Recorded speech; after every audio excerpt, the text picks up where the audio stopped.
জিলহজের প্রথম দশকের 11টি আমলের সর্বপ্রথম আমল বলেছি বেশি বেশি আল্লাহর জিকির করা। বেশি বেশি কি করা? আল্লাহর জিকির করা। এই দিনগুলোতে, নির্দিষ্ট দিনগুলোতে আল্লাহর জিকির করবার নির্দেশ আল্লাহ তাআলা কোরআন কারীমে সূরা তাওবায় করেছেন। দ্বিতীয় আমল বলেছি বেশি বেশি নেক আমল করা, কারণ এই দশকের নেক আমল আল্লাহর কাছে অন্য যে কোনো সময়ের নেক আমল ভালো কাজের চাইতে বেশি প্রিয়। এই দশকের নেক আমল চলতে থাকবে, সেটা জিকির হোক, তেলাওয়াত হোক, দান সাদাকা হোক, নফল রোজা হোক, নফল নামাজ হোক, যত রকমের ইবাদত আছে, এটা ইবাদতের দশক। রমজানে যেরকম ইবাদত করতে থাকি আমরা, এই দশকে এরকম কি চলবে? ইবাদত চলতে থাকবে। 3 নম্বর আমল হলো অন্য যে কোনো সময় আমরা গুনাহ এবং পাপাচার থেকে বাঁচার জন্য যতটা চেষ্টা করি, এই দশকে গুনাহ থেকে বাঁচার চেষ্টাটা হবে অন্য যে কোনো সময় চাইতে অনেক বেশি। কারণ এই দশক মর্যাদাপূর্ণ ইবাদতের জন্য, সেখানে গুনাহ করলে তার দায় এবং তার প্রায়শ্চিত্ত এরকম ভয়াবহ হবে। এই জন্য এই দশকে গুনাহ থেকে বিশেষভাবে বেঁচে থাকার চেষ্টা করা। 4 নম্বর আমল বলেছিলাম যাদের আল্লাহ সামর্থ্য দিয়েছেন তারা হজ করবেন। 5 নম্বর আমল বলেছিলাম যাদের আল্লাহ সামর্থ্য দিয়েছেন তারা কুরবানি করবেন। 6 নম্বর আমল বলেছিলাম যারা কুরবানি করবেন, এমনকি বিভিন্ন হাদিস থেকে বোঝা যারা কুরবানি করবেন না তারাও, এমনকি বাচ্চাদেরকেও জিলহজের এই 10 দিন চুল নখ কাটা থেকে বিরত থাকবেন। চাঁদ ওঠার আগে করবেন আর কুরবানির পরে করবেন। কয় নম্বর আমল গেল? 6 নম্বর।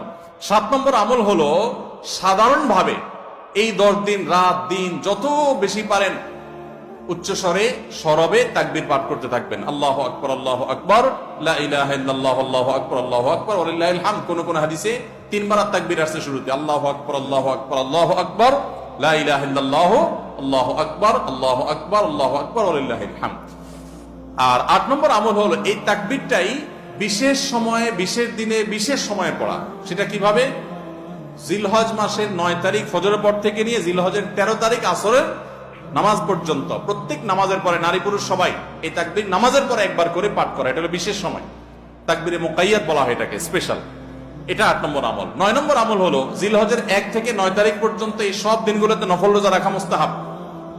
10 নম্বর আমল হলো জিলহজের 9 তারিখ আরাফার দিনে রোজা রাখা আলাদা স্পেশাল সওয়াবের কাজ। 1 বছর আগের এবং 1 বছর অগ্রিম পরের গুনাহ মাফ আল্লাহ তাআলা করে দেন। অর্থাৎ সগীরা ছোট গুনাহ আল্লাহ তাআলা মাফ করে দেন, বড় গুনাহ থেকে তওবা করলে সেগুলো মাফ পাওয়া যাবে। আর 11 নম্বর আমল হলো যে ঈদের দিনে যত সুন্নাহ আছে সব সুন্নাহগুলো সঠিকভাবে পালন করব। আল্লাহ রাব্বুল আলামিন আমাদের সবাইকে জিলহজের এই 10 দিনের ফজিলত এবং মর্যাদা প্রতি মুহূর্তে স্মরণ করার তৌফিক দান করুন। এই দশক যে মর্যাদার দশক যায়, ফজিলতের দশক যায়, ইবাদতের দশক যায়, জিকিরের দশক যায়, তাকবীরের দশক যায়, নফল রোজার দশক যায়, ধারণাই নাই আমাদের, মনেই থাকে না।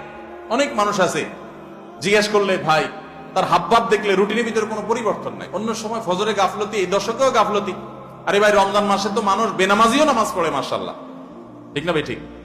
যে লোক বখিল সেও টুকটাক দান করে, যে কখনো মসজিদে আসে না সেও মসজিদে আসে, যে কোরআন ছুঁয়ে দেখে না সেও একটু কোরআন ছোঁয়, কারণ রমজান ইবাদতের মৌসুম চলছে। তাহলে জিলহজের প্রথম দশকে এরকম ইবাদতের ছিটাফোঁটা, ইবাদতের কোনো আবহ, ইবাদতের কোনো পরিবেশ, ইবাদতের কোনো আলামত, এর কোনো আপনার চিহ্ন আমাদের সমাজে, আমাদের পরিবারগুলোতে দেখা যায় না। তাহলে এই দশক ইবাদতের অত্যন্ত ফজিলতপূর্ণ দ্বিতীয় বৃহত্তর মৌসুম হওয়া সত্ত্বেও অবহেলিত দশক, অজানা দশক। এই আমলগুলো হারিয়ে যাচ্ছে সমাজ থেকে। এগুলোকে জিন্দা করবো তো ইনশাআল্লাহ। আমরা সবাই এক একজন যার যার দায়িত্বে কমপক্ষে 5 জন মানুষকে আমরা সচেতন করবো ইনশাআল্লাহ। ঠিক আছে তো ইনশাআল্লাহ ভাই?